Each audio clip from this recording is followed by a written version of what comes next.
Hello there, and welcome to EPL Reaction Box.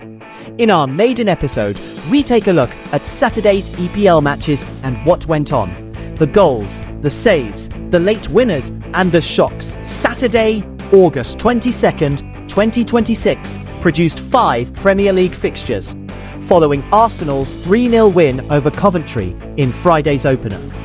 The 5 Saturday results were Hull 2, Manchester United 0, Everton 2, Crystal Palace 0, Ipswich 2, Sunderland 1, Nottingham Forest 0, Leeds 1, and Brentford 3, Tottenham 0.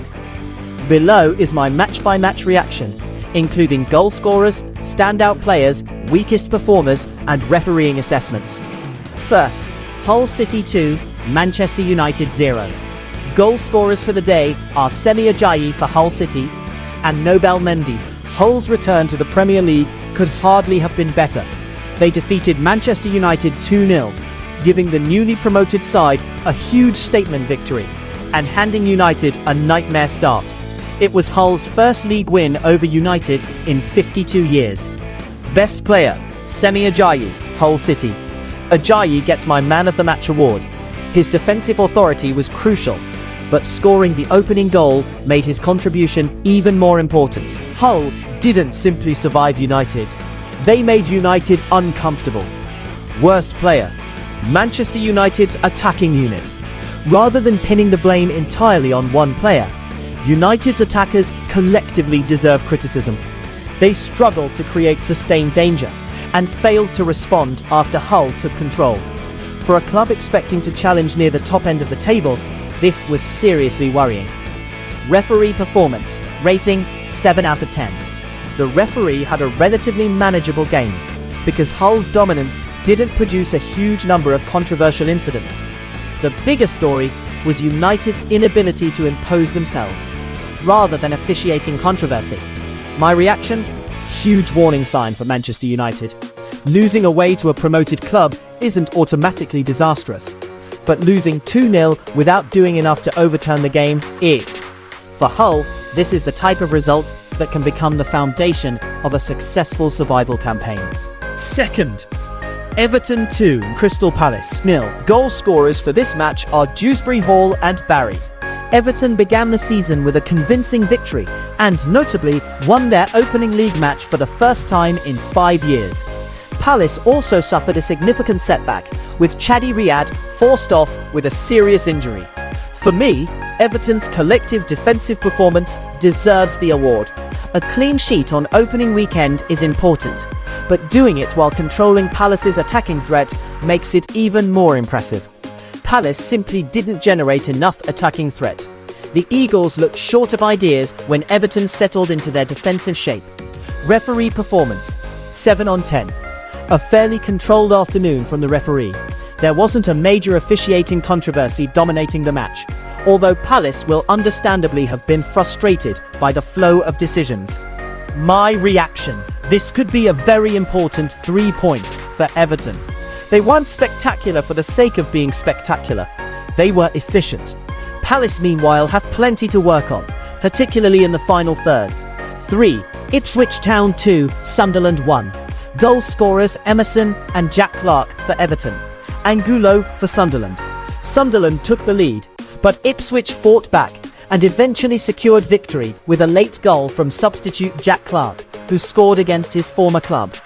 Best player, Jack Clarke, Ipswich Town.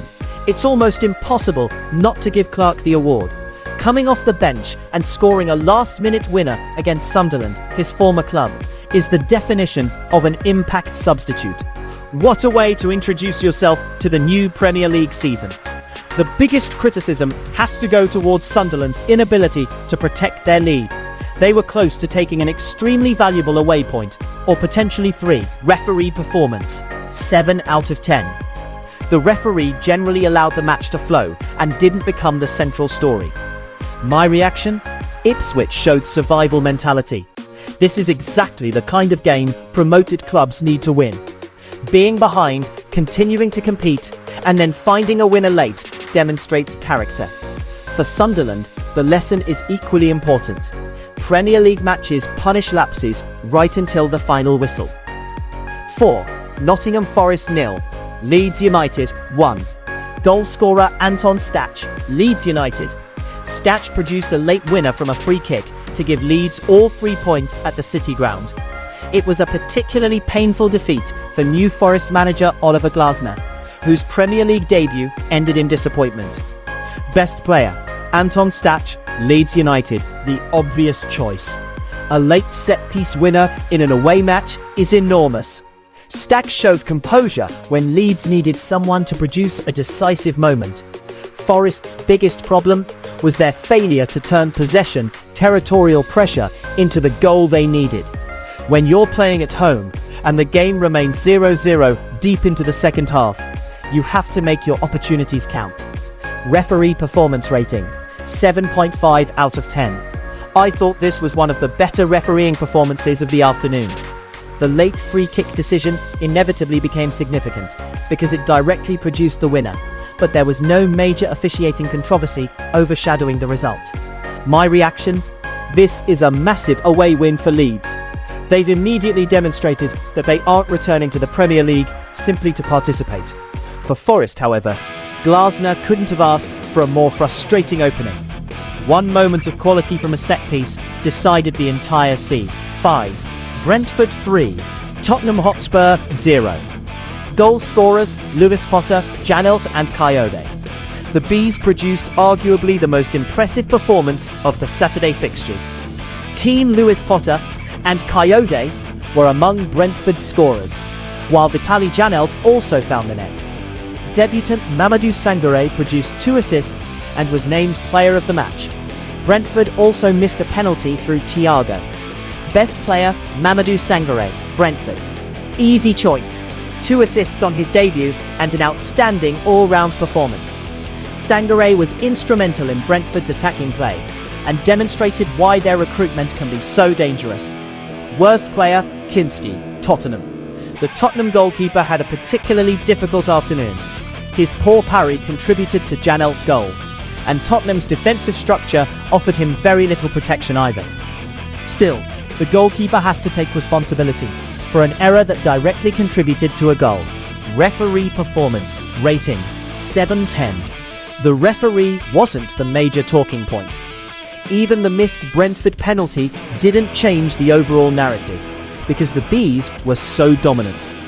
The game reportedly produced an enormous 3.96 XG for Brentford, compared with just 0.47 for Tottenham, illustrating how one-sided the contest was. My reaction? Tottenham were absolutely dismantled. This wasn't a lucky 1-0 defeat. Brentford dominated Tottenham, physically, tactically and territorially.